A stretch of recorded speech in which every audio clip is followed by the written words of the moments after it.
Body and feet positions are very important in dinghy sailing. Shifting your weight in the sailboat changes the way the boat sails.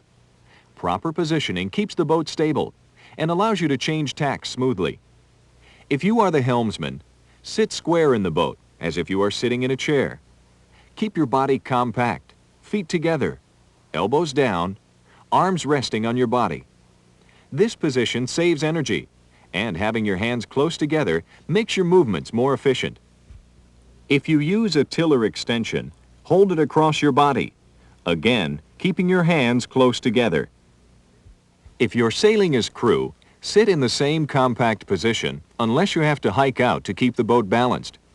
When you are hiked out, you should be able to cleat and uncleat the sheets from that position. Moving into uncleat a sheet will drastically change the sailboat's balance. Proper body and feet positions help stabilize the sailboat, making it safer. They also help keep the boat balanced and sailing well.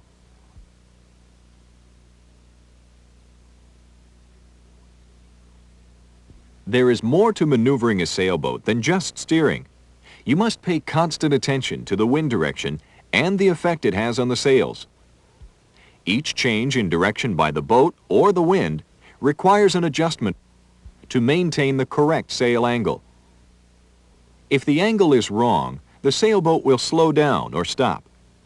Keeping this idea in mind, let's take a look at starting and stopping. Begin with the sheets eased all the way out and the tiller pointing toward the sails. This is called the safety position. A sailboat in the safety position remains almost stopped with the side to the wind. To start the boat moving, pull the tiller to center and trim in the sheets until the sails fill. As the boat picks up speed, adjust the sails to keep them full and at the proper angle to the wind. The boat is now sailing on a reach.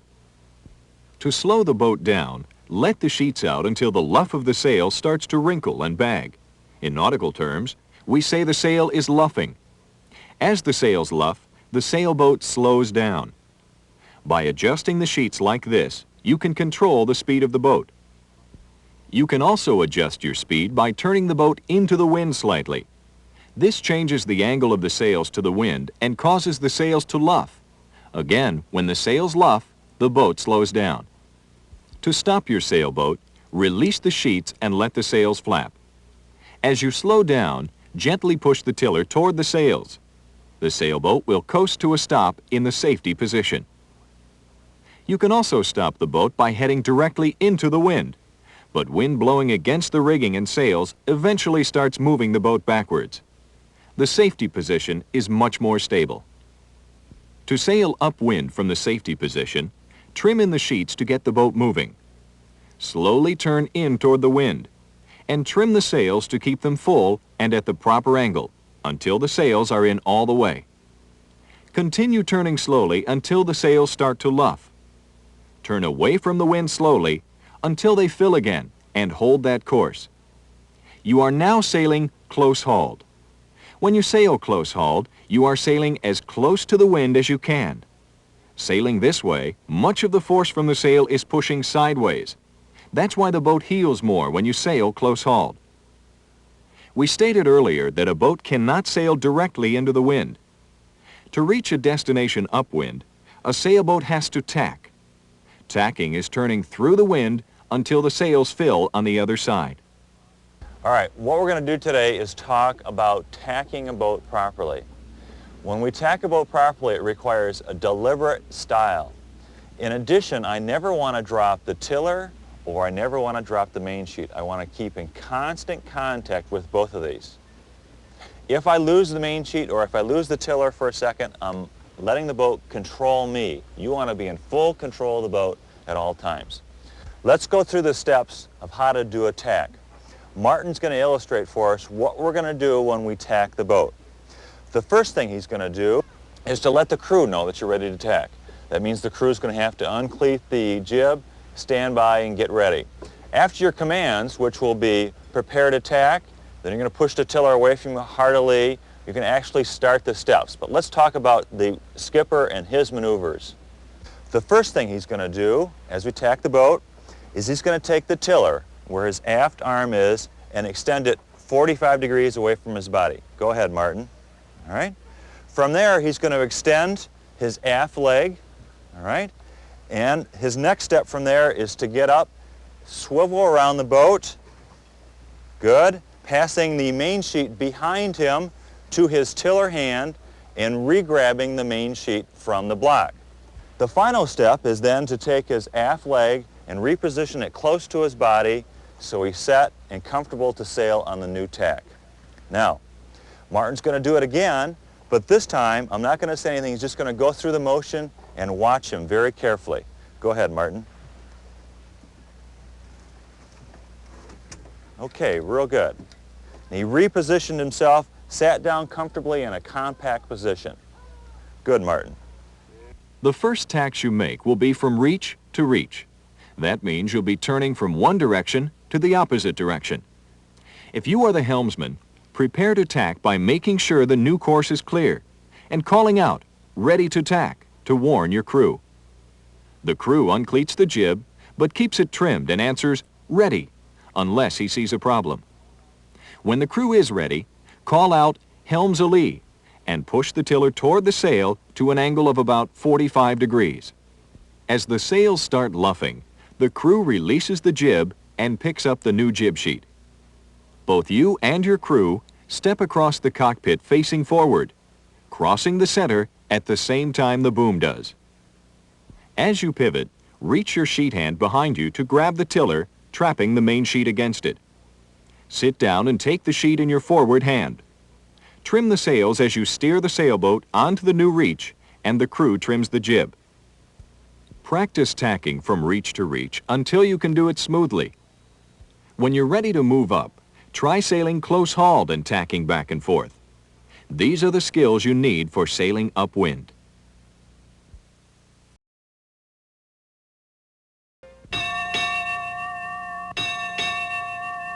When you sail with the wind coming from behind you, directly or at an angle, you're sailing downwind. Body position and balance are just as important sailing downwind as they are sailing upwind. If you're the helmsman, sit square in the boat as if you're sitting in a chair. Keep your body compact, feet together, elbows down, arms resting on your body. If you use a tiller extension, hold it across your body, again keeping your hands close together. Sit in the same compact position if you're sailing as crew. Be ready to shift your weight to keep the boat balanced, but avoid any rapid changes in sailboat balance or trim. To start sailing downwind, begin with the sailboat in the safety position. Pull in the sheets until the boat starts moving. Turn slowly away from the wind while you ease both sheets together to keep the sails properly trimmed. When the main is out all the way, stop easing the jib. Continue turning away from the wind slowly until the main blocks the wind to the jib. Then turn back until the jib fills again. You are now sailing downwind. To slow down, turn back towards the wind until the sails start to luff. To stop, continue turning until the boat is in the safety position. To sail beyond a broad reach, you may have to jibe. A jibe is a turn downwind that brings the stern through the wind. During a jibe, the boom moves across the boat from one side to the other. The first time you try a jibe, begin in the safety position. Start the boat moving and sail it to a broad reach. Prepare for the jibe by checking your new course for other boats or obstacles. Warn your crew by calling "Stand by to jibe." The crew answers "Ready" after uncleating the jib. When the crew is ready, grab the main sheet parts as you call out "Jibe ho." Pull the tiller away from the sail and step across the boat. Crouch as you help the boom across the cockpit. Face forward as you reach behind you with your sheet hand and grab the tiller, trapping the sheet. Keep the boat balanced as you pivot on your feet and sit down. At the same time, your crew trims the jib and adjusts their weight to balance the sailboat. As you learn to jibe, Be very careful of the boom. As you will see, the wind can catch the sail and throw the boom across with great force. Sailing directly downwind is called running. Steering on a run is important because it's very easy to jibe accidentally. You've seen the proper techniques for sailing upwind, tacking, sailing downwind, and jibing. These are the basic skills you need to maneuver a sailboat in open water.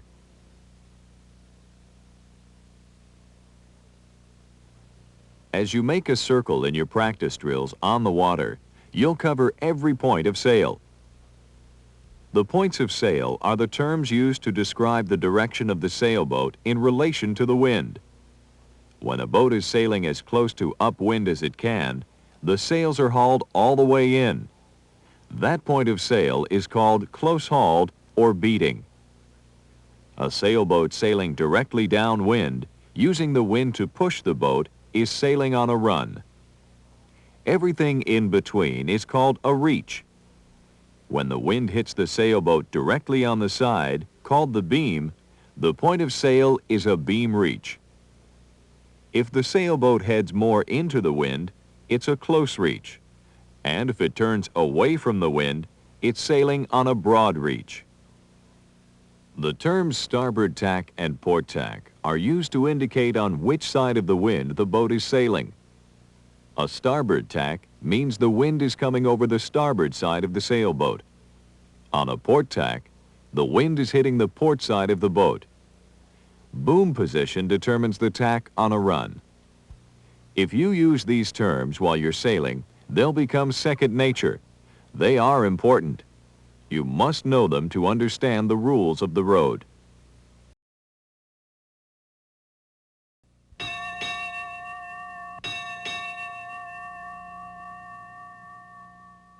If you intend to sail well, it's important to understand wind and weather.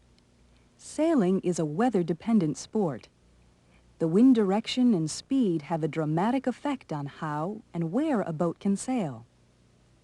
To sail a boat properly, you must always be aware of the direction the wind is blowing.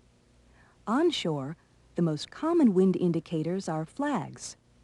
You can also tell wind direction by looking at the trees, a smokestack, or a wind vane on a house or barn.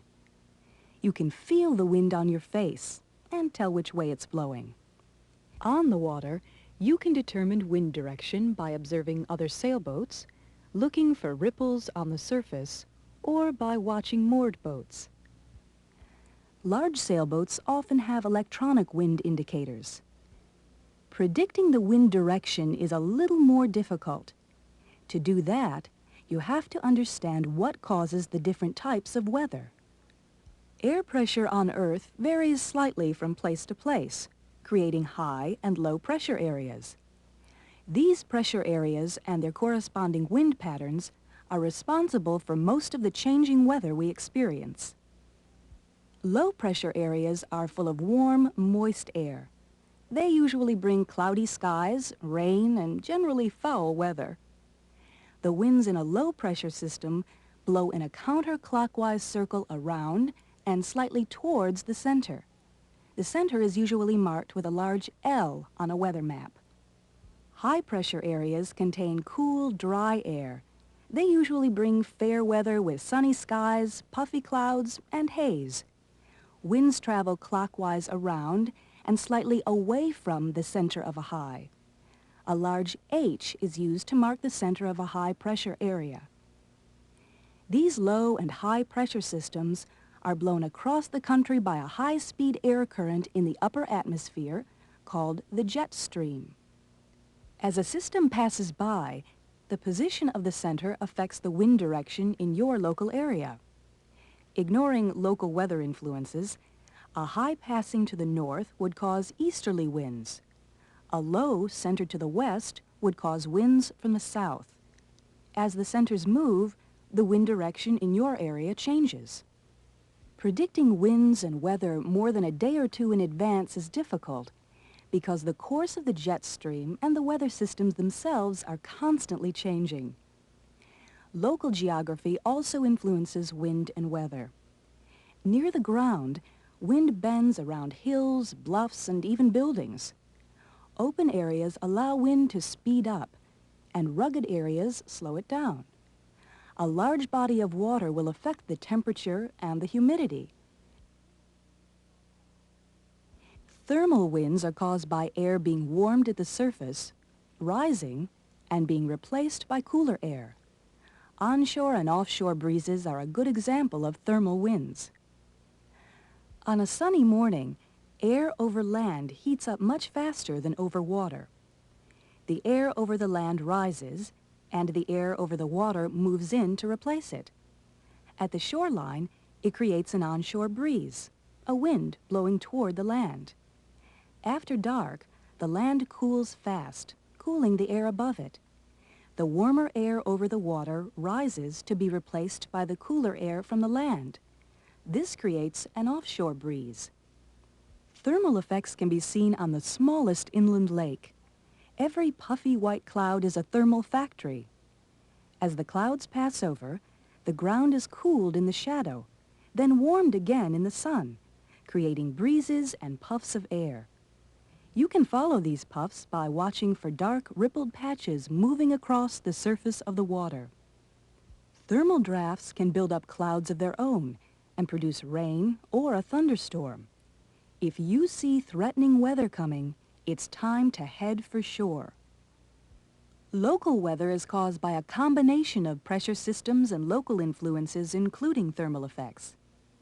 To predict what kind of weather to expect in your area, check the local forecast, the NOAA Weather Channel on the marine radio, and take into account your experience with local weather patterns. If you plan to go sailing, play it safe. Always check conditions and forecasts before you venture out.